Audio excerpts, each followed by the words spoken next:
or the Zoom cloud to be specific. Okay, then I've got that set up here. Very good.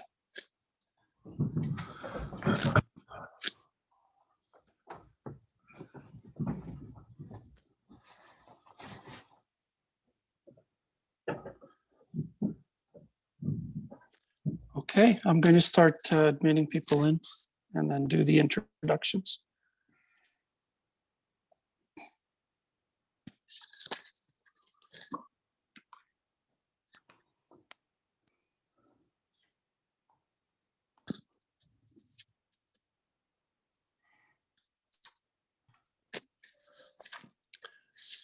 Hello, welcome to CANDU's Webinar Wednesday.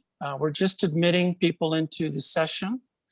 We're just a couple of minutes shy of the hour, so we'll get started fairly soon. This is the presentation on with Farm Credit Canada on utilizing agriculture as part of your economic development strategy for your communities.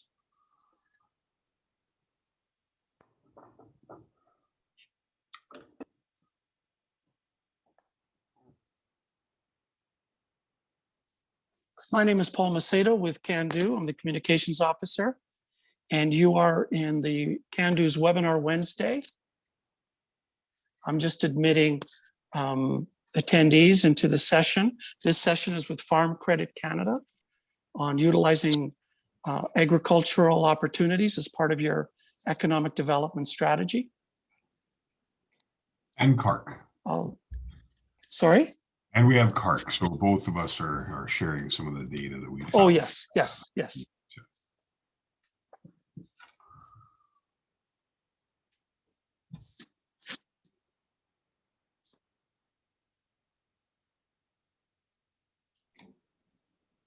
Good morning, Shaun. Hey, Milt, how are you doing?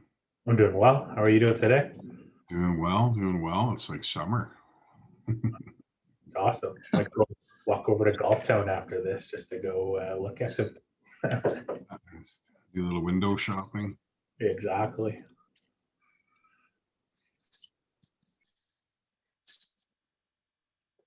Good morning, everyone. We're just admitting some more attendees here. This is the Webinar Wednesday with CANDU, just in case you got to the wrong session.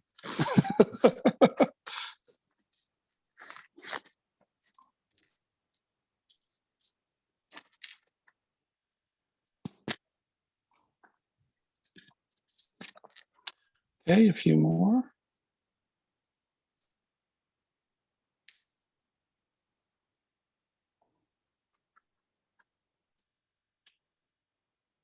Okay, good morning to the new attendees, or good afternoon, depending on where you are.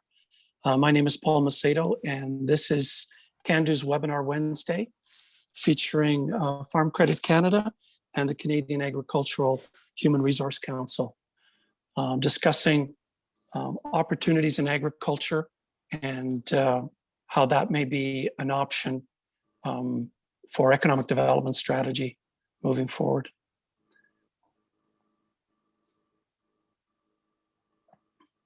Okay, we're close to the top of the hour, so I'll just do the introductions.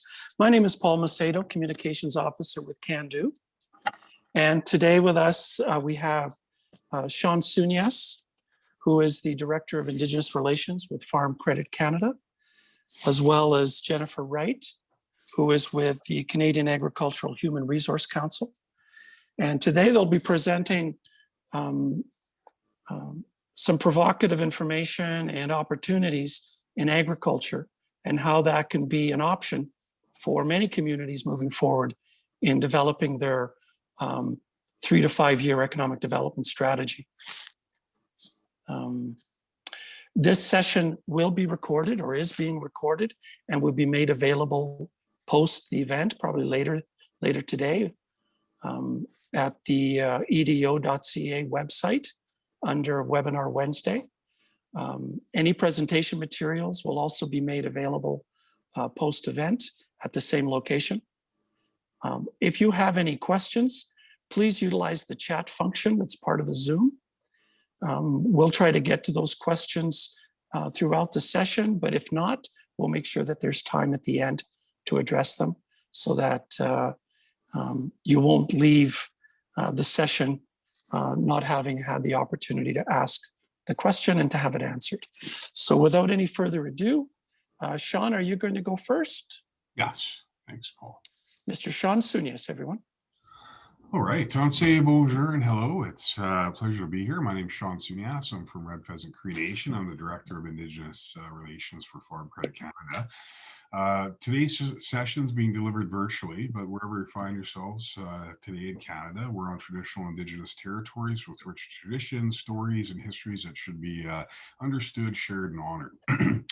For those of you who are in Saskatoon, like myself, the land on which we're learning, working, living today is Treaty 6 territory. It's also known as the Creator's backyard, and the original lands of the Cree, Anishinaabe, Dakota, Lakota, Nakota, and the homeland of the Métis.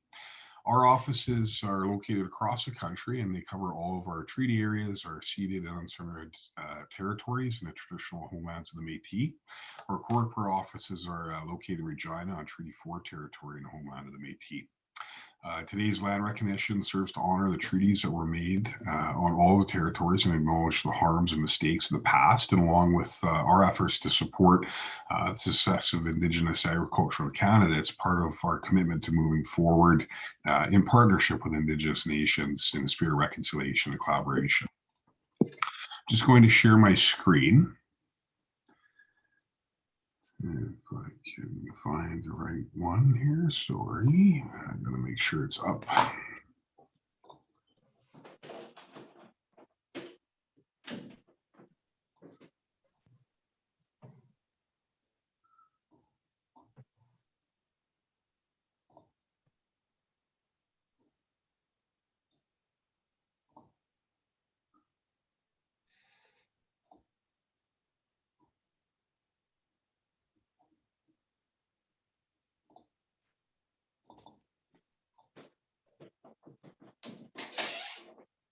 All right, can folks see my screen? Yes? We can. Okay. All right. Okay. So FCC, certainly is aware that there's some missing data when it comes to Indigenous economic developments, particularly around agriculture. So really what we had set out to do was to really identify as best we could, at least at the beginning, as one step in that direction to help us understand what are the opportunities and the challenges that are facing the Indigenous community when it comes to agriculture. There's a lot of data that isn't out there. Lots of folks on the line and broadly speaking would be familiar with the fact that social kind of research and surveys, we've got a lot of that in our communities. Not a lot on the ECDEV side. So there's a lot of kind of information and networking in place in order to close those gaps. So basically what we did, we created an online survey. We used friends and partners of ours like CANDU and NACA and others to get that information out there. It was across Canada. We got 100 responses back, and we did offer a gift card draw for participation. So one of the things that we certainly saw was a little heavier response in BC, but for the most part it was pretty well represented. Folks certainly had a role to play in economic development. So we can see from the folks that were interviewed that included like folks involved in ECDEV, there were landowners, there were production, they were involved with farming, they could be external stakeholders and so forth. Quite a few of the folks, obviously, you can see there were First Nations, with about 20% being Métis, and the rest being non-Indigenous. That doesn't, I don't think, reflect anything significant, because I think right now Métis probably far more than First Nations, but those dynamics are changing a little bit. So one of the things that we're interested in, I think broadly, is understanding what is the opportunity, and trying to work with different ministries and so forth has been a little bit difficult to actually assess what kind of lands is in the hand of our First Nations or other Indigenous groups. But we did basically find that,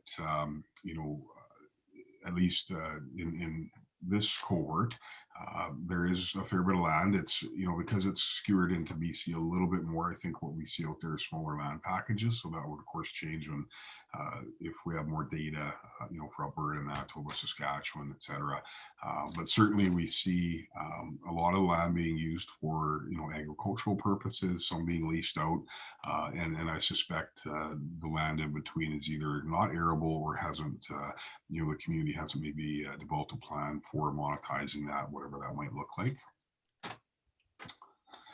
So certainly we pulled, where folks are involved with right now, what some of the, the areas of interest are, what sectors are involved with. And you'll notice the top 4 responses there in terms of gardening, community gardens, greenhouses, Indigenous country foods. Those I would say are centered more around food security or insecurity and sovereignty. So what we see is a lot of our communities, and we know this anecdotally as well, some of the concerns are feeding the community, making sure our young people and our elders are taken care of. And I think that's reflected in some of the areas that we see our communities expressing some interest in.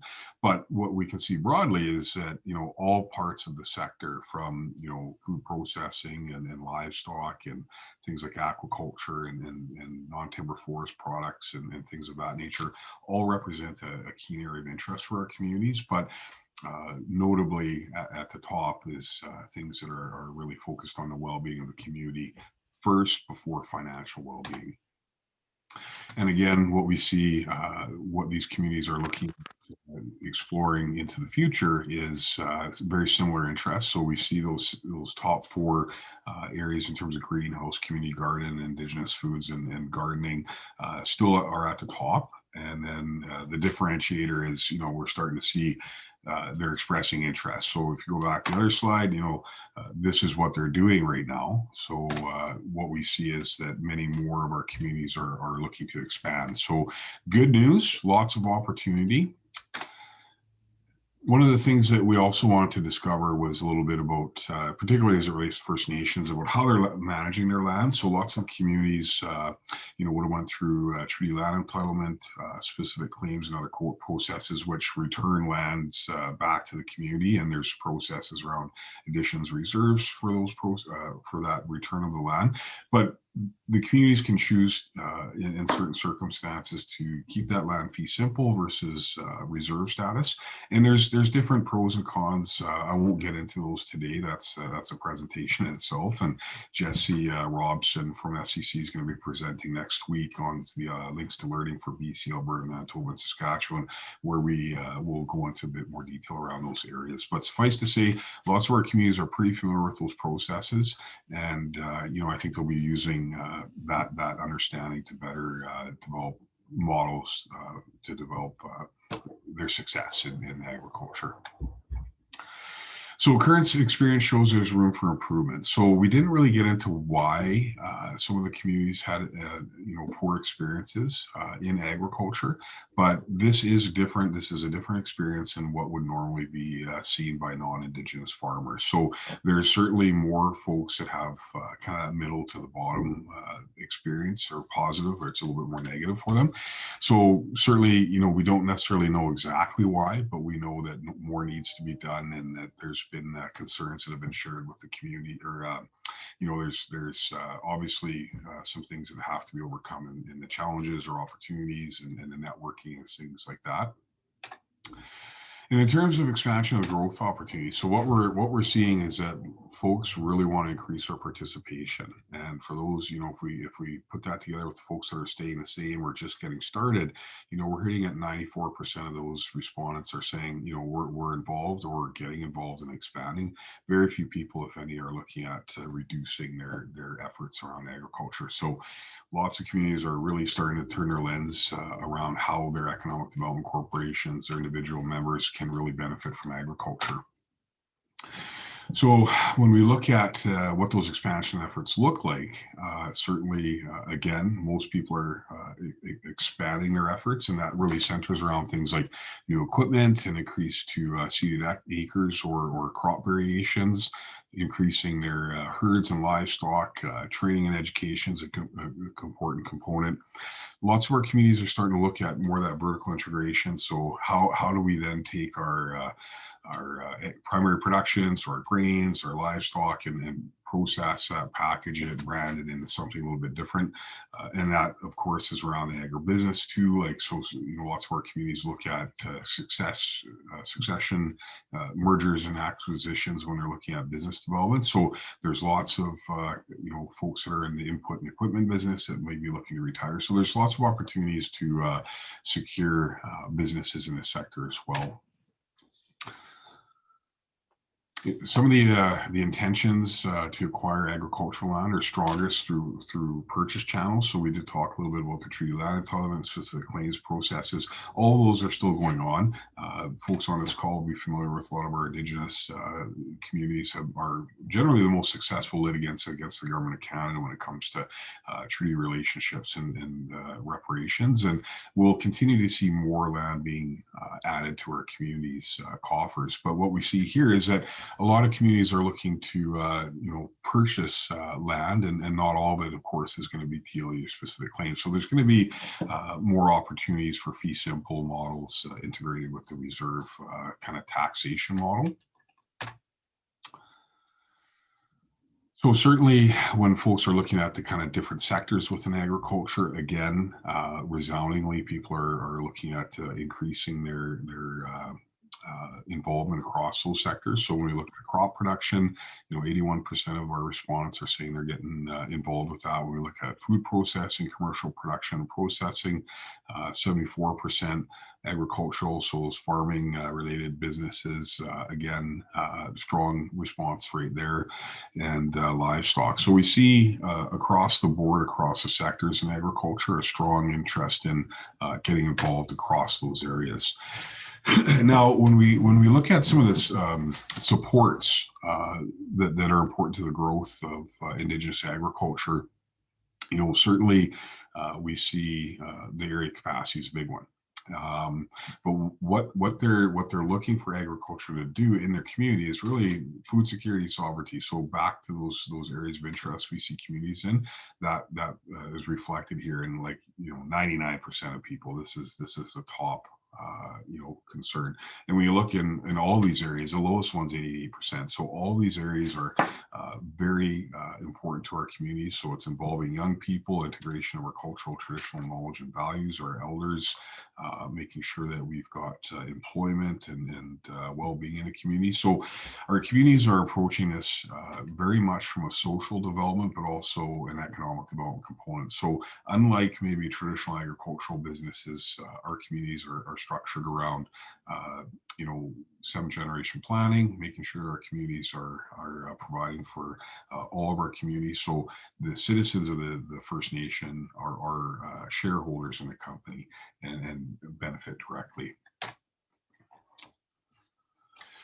So when we look at where people anticipate activities that will support their growth at the grassroots level, increasing employment, providing food directly to community, and supporting food and financial independence are all important. So, again, we're looking at, 87% want to look at increasing employment, 84% providing food back to the community, and that could take the form of a school feeding program or some of our elders programs and so forth. So we see a lot of interest in looking at how we can look at niche branding. So there's lots of products, integration of our traditional knowledge around medicines and herbs and so forth. We see great examples of that with non-timber forest products up north through Boreal Heartland. It's up in the Larange area, so they harvest chaga and fireweed, pine sap.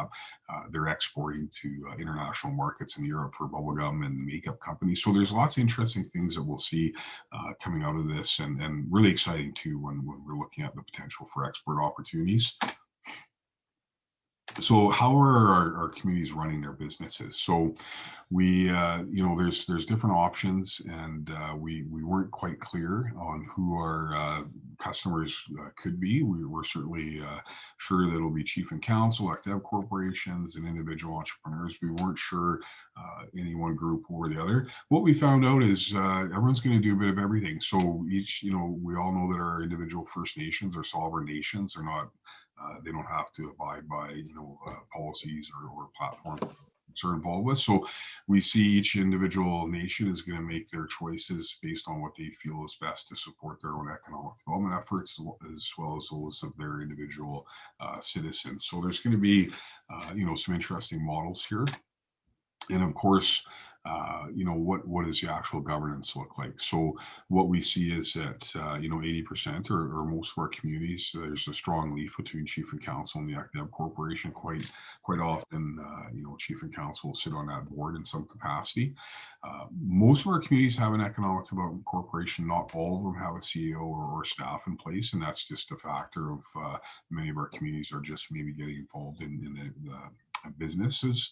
So, certainly ramping up some of the capacity there. About half of those active corporations are independent from chief and council. I'd suspect those ones are more of this well-established active corporations, but we didn't really uncover that data. And then, of course, we see our chief and councils remain and continue to be involved in economic development efforts at a pretty high rate. So one of the things that may or may not be a challenge to our community's entrance into agriculture is kind of dealing with that individual ownership within the band politic. And those are through community certificates of possession or bucksheet leases. And that can kind of create some interesting dynamics when communities are trying to structure. Are they approaching that from an active corporate model? Are they supporting individual citizens, or some blend in between? And this is just a bit of information to help us understand some of the dynamics that communities and others will face as they're getting into the agricultural sector. So things to think about, due diligence to explore when you're trying to determine what model might be the best for your community. When we look at the types of supports required, we need active officers. Like, all these folks are involved in the farming and agricultural operation. Not all of them are in place in all communities, of course, but certainly these are areas of interest and required for the success of the venture. And in terms of the biggest challenges, these will not be a surprise to anybody. It's typical with access to capital. So something that's kind of followed the financial industry around for a while is the ability to lend on reserve. And that's something that FCC and others are targeting to change that barrier. Access to equipment, that's another big one. Farming is a pretty complex operation, and equipment and software and integration of those technologies are changing daily almost. And of course, skilled labor, that's a big one. One of our community, or one of the challenges our communities have shared is a lot of our young people don't have that agricultural background, and I think we all know some of the the political legislative components that affected that for our communities. But the end of the day is there's a hunger for knowledge, and we see that in this. It's there's lots of training, lots of opportunities that our communities are citing that can help focus their efforts. And I won't go through all of these, but we can see it's a pretty broad variety, from engaging youth and finding different ways that we can train and mentor folks into the industry.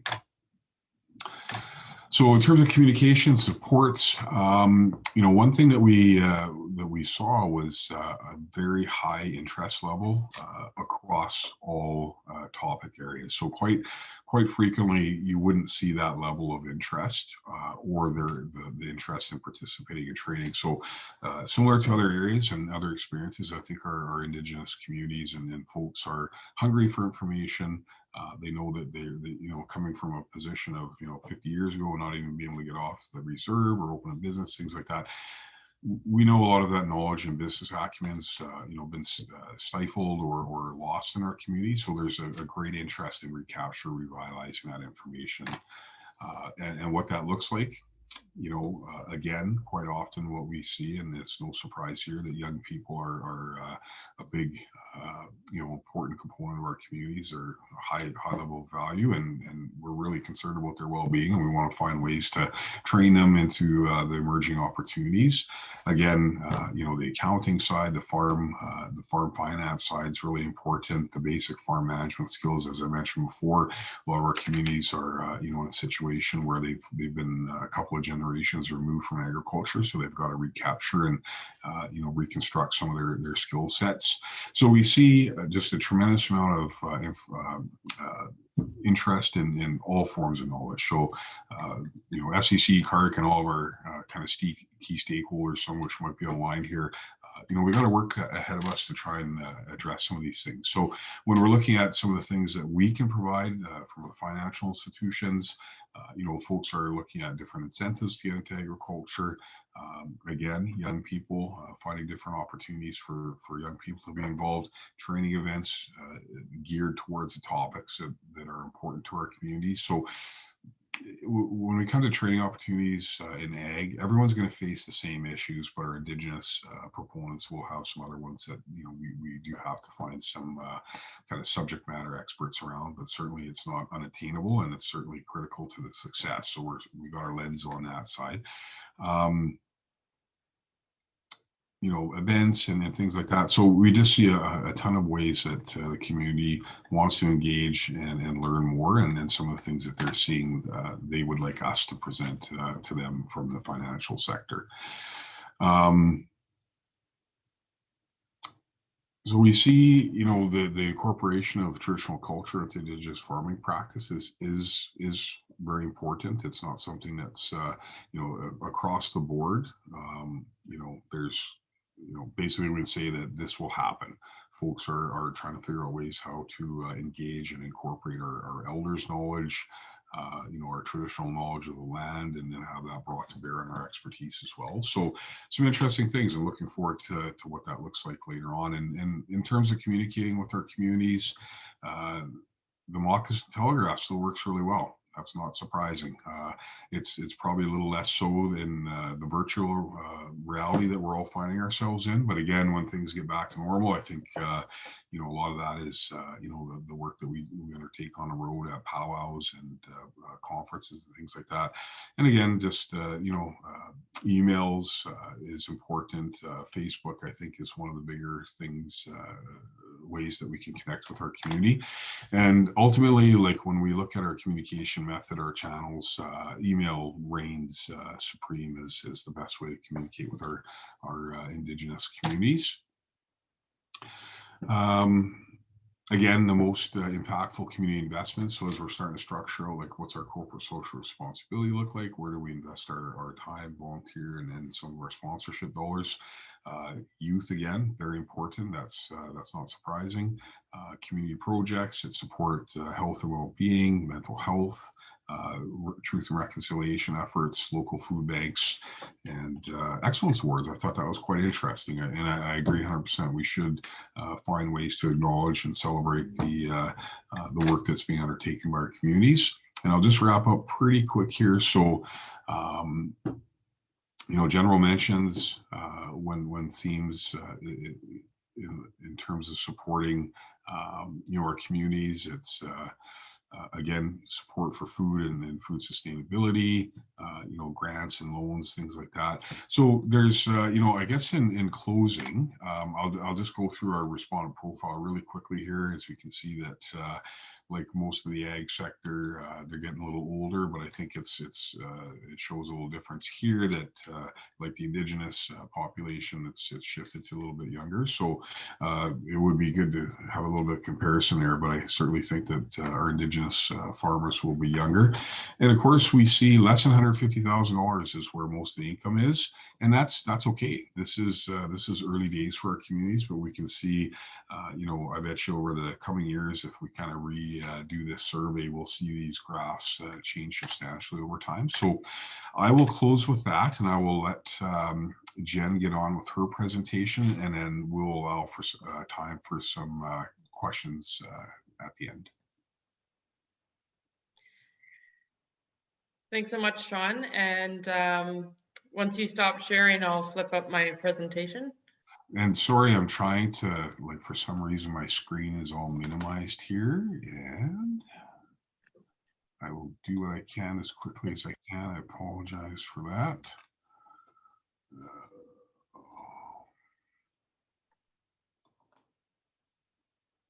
There we go. There we go. Perfect.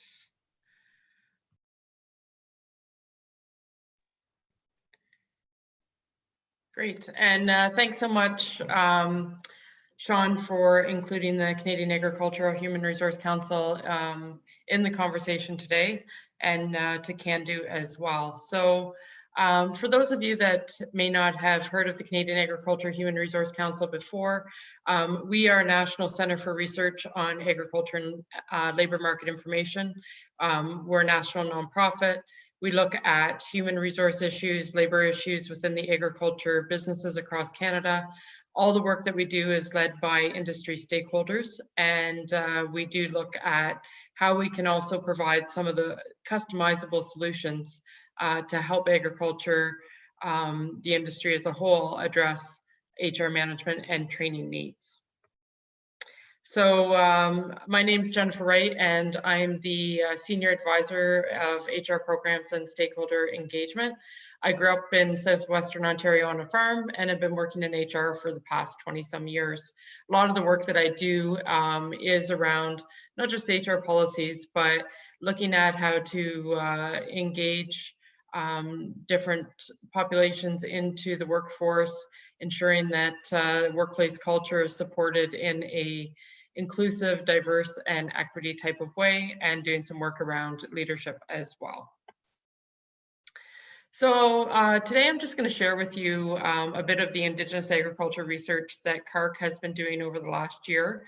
There's really two projects that we have been leading and part of, and I'll share a bit of both, results from both. The first one is an Indigenous agriculture engagement project that we conducted back in the first part of 2020. And that was really, you know, taking a look at what's happening within agriculture in Indigenous communities, how to connect people, and what the needs really were. So originally we had planned to do that engagement face-to-face in Winnipeg in March. About 3 days before we were supposed to host that event, everything kind of got shut down, and we were able to change it to the regional virtual focus groups, which really ended up to be probably better because we were able to engage with more people that way. The other project that we've been working on is on behalf of Farm Management Canada, and it's really looking at the farm management needs of Indigenous producers. That project is still underway. We have completed a survey and held also virtual focus groups, and are currently in the interview stage. So I'll cover a little bit of both of those projects.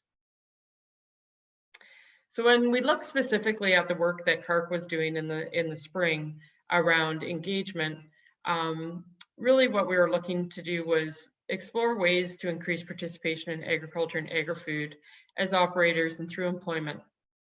And we were really focused on operators, managers of Indigenous enterprises, as well as subject matter experts across the country. And what did we hear? So that engagement was, as you saw, a bit of a survey as well as focus group and good conversations. And we heard consistently, similar to what Shaun shared with the FCC results, there's a real increase interest and need around food security, job creation, engaging youth, but as well, you know, an interest and a need to reconnect with the land and preserve cultural values, as well as to promote environmental sustainability. Some of the challenges that we heard in trying to achieve those goals or objectives, again, reflected very similar to what Shaun shared with FCC's research: land and resources, capital and financial resources, perception of the agriculture industry, and labor, training, and employment.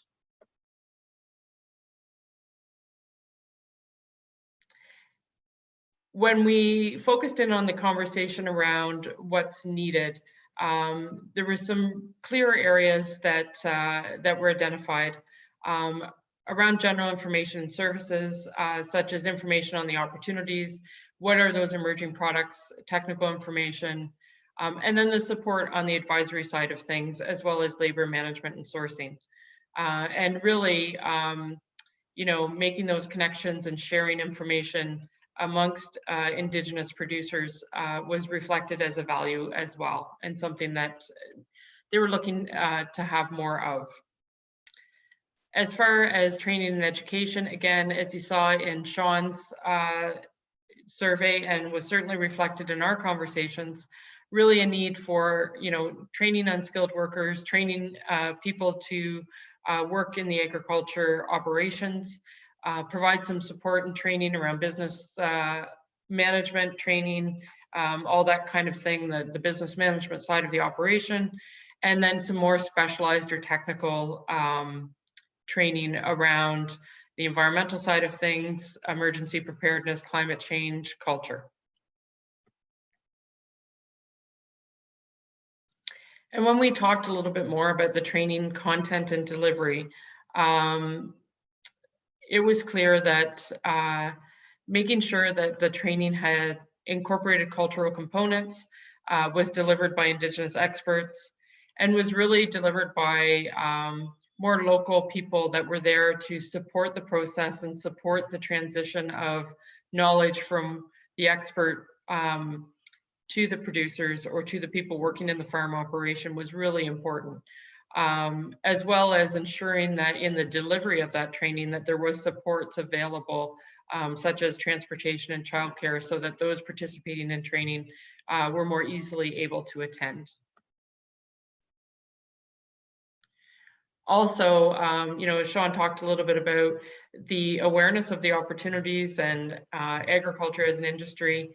So we did hear the need for more information around career paths, what the industry is all about, what it has to offer, and, you know, taking a look at how that can be delivered, you know, through an Ag 101 course, you know, just to get that awareness out there, how to engage youth, and also how to build that awareness in the schools and through programs for Indigenous children. There was also a lot of conversation, and one of the things that we were interested in, you know, how are people connecting? How are Indigenous producers connecting with each other?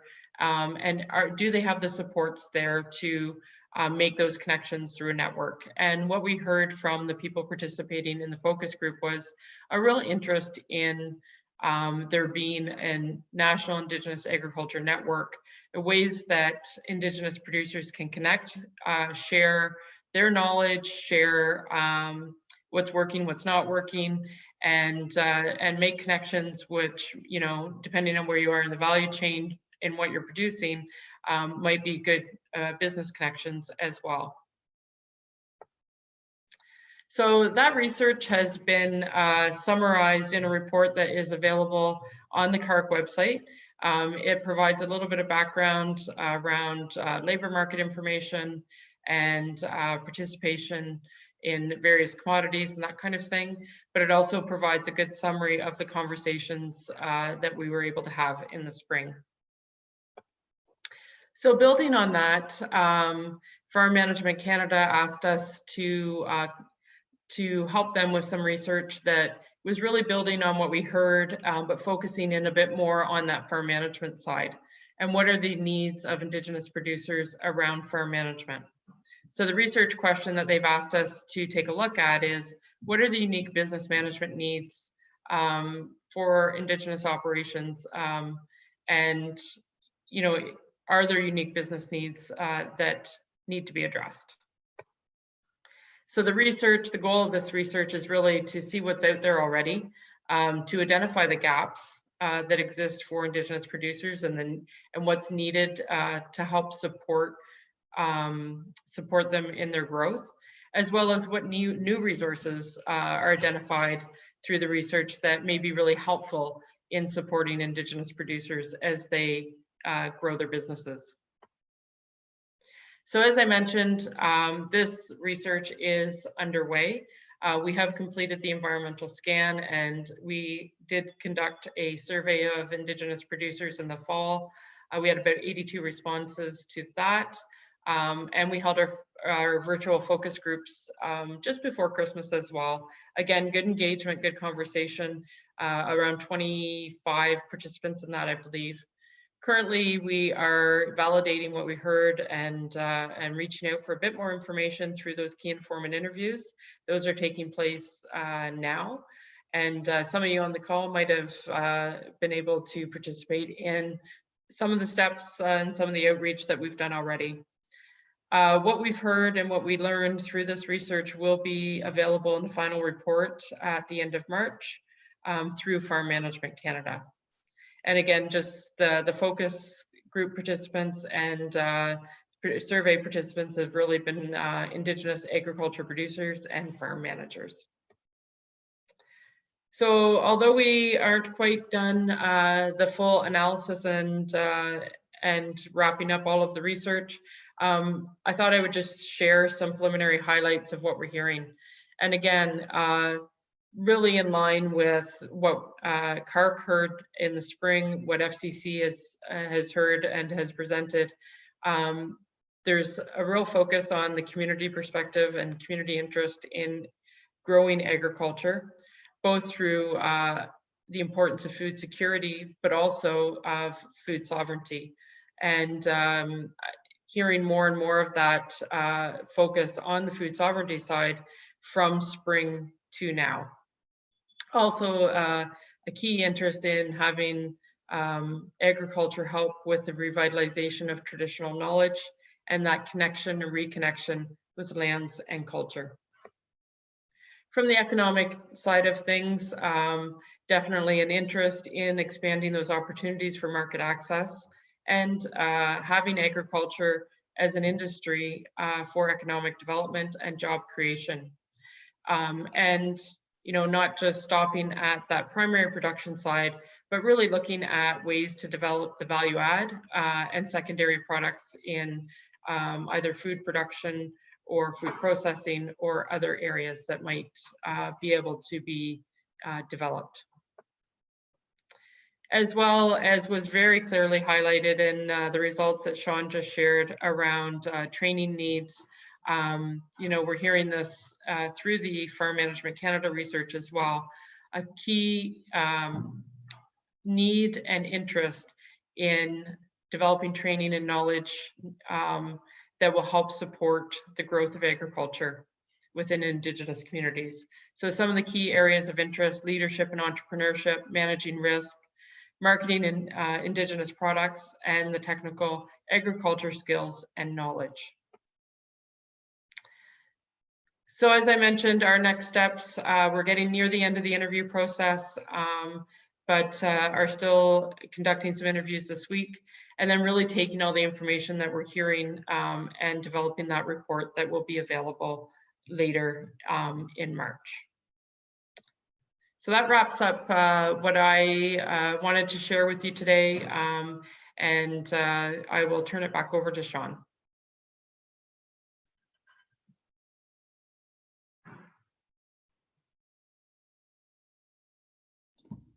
Well, thank you, Jen. That was great, great information. So we've got like 20 minutes left. If folks want to take themselves off mute or show their faces, we could have a bit of a dialogue and discussion around any questions or thoughts that folks might have. Or just, you got your hand up there, Hannah? Yes. Hi, Shaun, and hi, Jen. Thanks so much for your presentation this morning. I'm learning so much. I wanted to ask you specifically about, I guess, two themes that came through in both of your presentations. So the importance of food security and the ability for First Nations to be sovereign in terms of their food supply. So I'm a grain farmer in Alberta, and my security comes from the money that I produce in my business so that I can then go and buy whatever I need. Do you see crop production and cattle production, sort of these traditional market, not traditional, more sort of the more classic ways that farmers make money these days. Do you see that as a way for First Nations farmers to have their own security? I know that some of those things that came through were that food security was one of the top ways. Yeah, I think, we will see, as I mentioned before, like the way their active corps are structured. So the citizens are the shareholders, and usually a third of the profits kind of get reinvested in the company, a third go back to the shareholder, and a third goes towards diversification and expansion. So under that model, we see, any efforts, it does go back to the community, and over time that, that kind of gets a lot bigger in terms of their business efforts and some of the lines that they have. So as a community, they certainly are looking to tackle food sovereignty and security matters. On the individual level, like we see, there's certainly individual entrepreneurs. They are out there. I've got relatives that are farming, but it seems like fewer. Lots of our communities have been out of ag for so long that, the people that know how to farm are like 80, 90 years old, and they're not getting a combine anytime soon. So it's a bit of a challenge, and that's why, I think in both surveys, we saw so much focus on young people. Like our communities, really know the value of education, and they want to find ways to get the young people involved. We do have cyclical dependence on welfare and things that have been brought into our communities that have really stymied some of the life and the passion, and that's been a challenge for our communities to get out of for many years. So that certainly is a factor. But we see secondary institutions are starting to look at how they can engage young people. Vicky raised a question around a temporary foreign worker program. Ways that we can engage our young people, and those are all on the radar, not necessarily through FCC, but we know a lot of our stakeholders are. So I hope that might help there, Hannah. Absolutely. And I sit on some of these agriculture organizations, and I keep thinking about, so I've had all these opportunities come my way from farming. So if there's a way for Indigenous people that want to farm to have those opportunities, I'd love to be able to elevate that. But I think the information that you've presented is really important, because maybe that's not what I need to be, thinking about. Maybe it's supporting people on First Nations to grow their own food the way that they want to grow it. So that's just sort of what I'm curious about as a farmer myself. Well, for folks that are a part of other organizations that put on events and networking, things like that, one of the things that we need to make sure is that we're inclusive and accessible to the Indigenous community, but also topically relevant.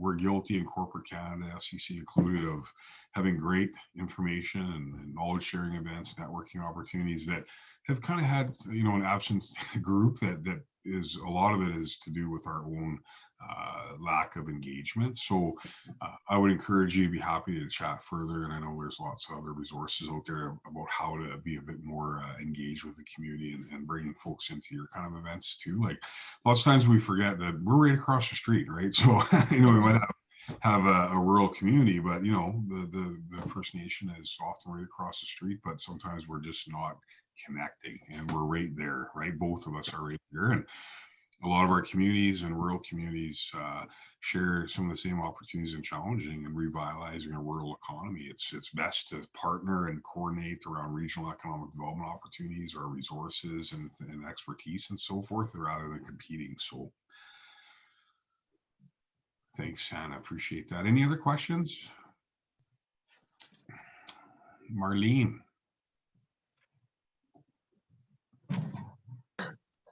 Just making my way off mute here. It's always takes a little bit to coordinate everything.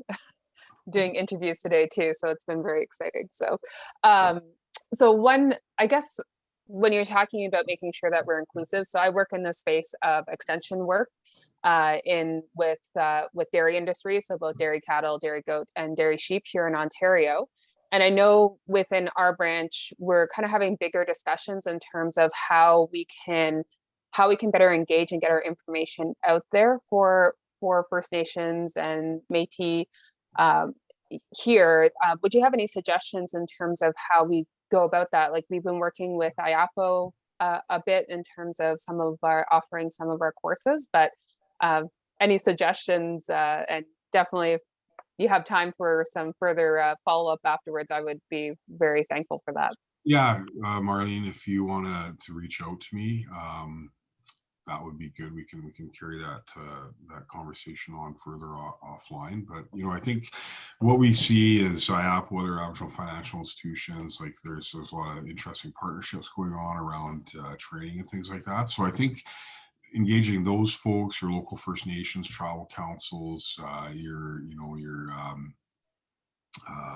some of your business associations, might be Indigenous chambers of commerce or other support networks, and even some of the traditional or non-Indigenous organizations are really pivoting to better serve the community as well, and they might have a burgeoning network that they are able to engage with as well. So it's a bit of a journey to build up your network list, but one of the things that we're looking at to act as a bit of a catalyst and central kind of clearinghouse for whatever data, training, grants, bursaries, knowledge is the idea of a center of excellence in Indigenous agriculture. And it's very early days. It's may not even be the right concept or name, but it's something that we're looking at with other kind of key industry and government stakeholders to start with, and then certainly looking at nonprofits, academia, all the other key stakeholders, and Indigenous at the table too. But just making sure that we can wrap our heads around, like, how do we best coordinate our efforts? It's not just FCC. There's universities, there's other crowns, there's provincial ministries, there's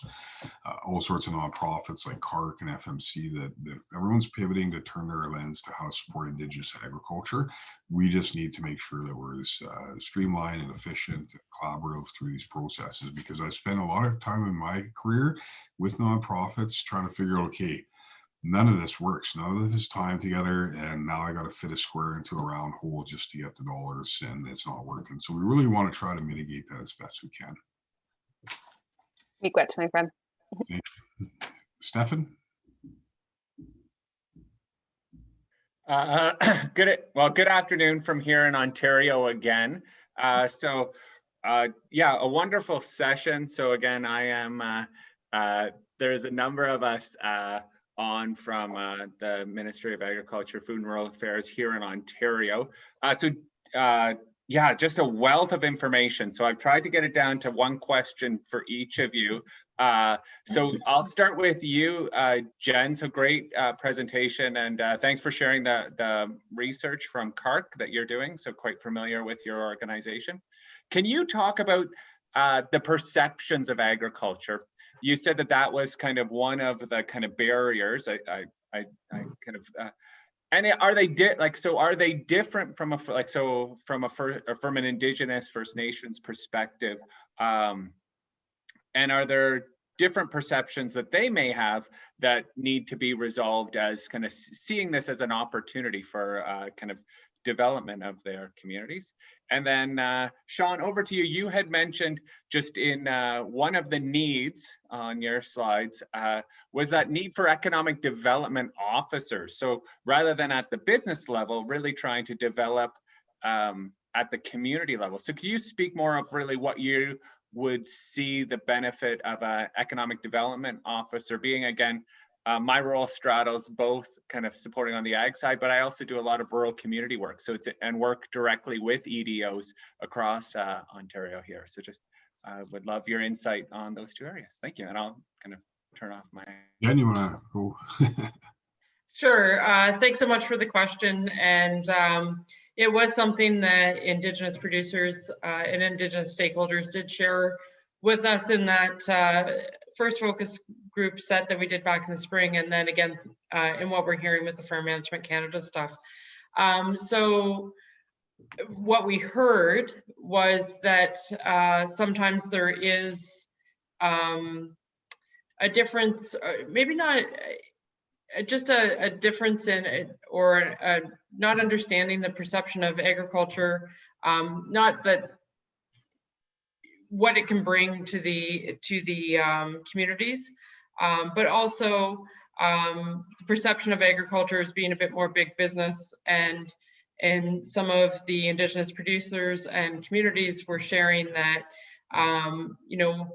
culturally, with the interest in producing food for the community, that looking at agriculture, it may seem like it's a bit more big business and mass food production, as well as culturally not always being aligned with your connection with nature and connection with Mother Earth. So those are some of the things that we heard from Indigenous producers. You know, that was also balanced with identifying agriculture as a great way as an economic development employer, a way to produce food for your community, but then also to use that surplus as a revenue driver for your community as well. So those are, you know, it was really across the board about, you know, the view of agriculture and the perception of agriculture. Shaun, you may have more to add to that as well. No, that sounds pretty good. And to your question, stuff around like ECDAB officers, like, and Paul might be able to fill in some here too, but you know, a lot of our communities, you know, haven't had this business acumen or expertise in the community, so kind of playing catch up in a lot of areas, ag being one of them. ECDAB officers really represent, you know, I think a conduit in the community between chief and council and the external community in terms of how to connect the goals and aspirations, you know, the community around business development with the opportunities that lay outside the community or inside, of course. And I think they function in that area really well. What we're finding from, you know, our customers and folks that we've engaged with is that when it actually comes to the farm and having a farm, the ECDAB officer can get the farm there and get things kind of structured, but you really need a farm manager or that kind of expertise within the community. And there's been some really good examples like Thunderchild Cree Nation in Saskatchewan here. You know, they hired a non-Indigenous farmer who's got reams of experience as a farmer, but also with the grain commissions and other kind of sector associations. And, you know, they did a 5-year contract, and, you know, he's there to get the business up and running, but also to train some of their younger people to succeed in his role as farm manager. So I'll just let Paul, if you had some more to add around the EDO. Thanks, Shaun. Yeah, not much to add other than, you know, the EDO has to look at a basket of opportunities in front of them, what the community can, you know, they do a SWOT analysis, strengths, weaknesses, opportunities, threats. And what we've noticed in the past is one of the opportunities rarely was agriculture. Many communities have actually used their agricultural land and leased it because they didn't have the capacity to actually take full advantage of that, of the opportunity. They saw that the risks were too great. Well, now that's turning around. They're developing expertise, they're developing more of a business focus and understanding that, you know, the dollars and cents of leasing may not be as good as the dollars and cents, and also the security of doing it yourself. You know, the and in some cases it's more than just dollars and cents, because there's the impact on employment and self-sustainability within your own community of looking at agriculture and looking at your own band members being in those roles rather than just handing that off to a professional farmer and leasing it. That's an option, and it's been an option, but now I think we're looking at developing the skill set in EDOs to look at how can we maximize this moving forward? How can we incorporate this as a more robust part of a full strategy for economic development? Yeah, and I think, you know, between the treaty land entitlement processes that started in the early 90s, you know, our communities are really starting to find those opportunities now. So back in the day, it was a lot easier just to develop a cash flow from leases that can help inform some of the other initiatives. But what we're seeing, Paul reference, is like the community will say, well, you know what, we get $70,000 on our lease, and the farmer is spending $100,000 on diesel fuel. Like we're on the wrong end of the deal here, right? But as they're building that capacity, that comfort, now we can start to look at how do we facilitate our First Nations, particularly because of the land issue, but how do we facilitate them from moving from leasers to leaders in agriculture? And that's really what we're focusing on. So I think we got time for another question or two. We got 5 minutes to roll here. So if there's any other thoughts or questions, feel free. There were some comments in the chat. Shaun, did you have a look? Yeah, there's a couple I did answer. Towards the end, I think there were some comments about self-determination, I think, and working with the neighboring communities and so on.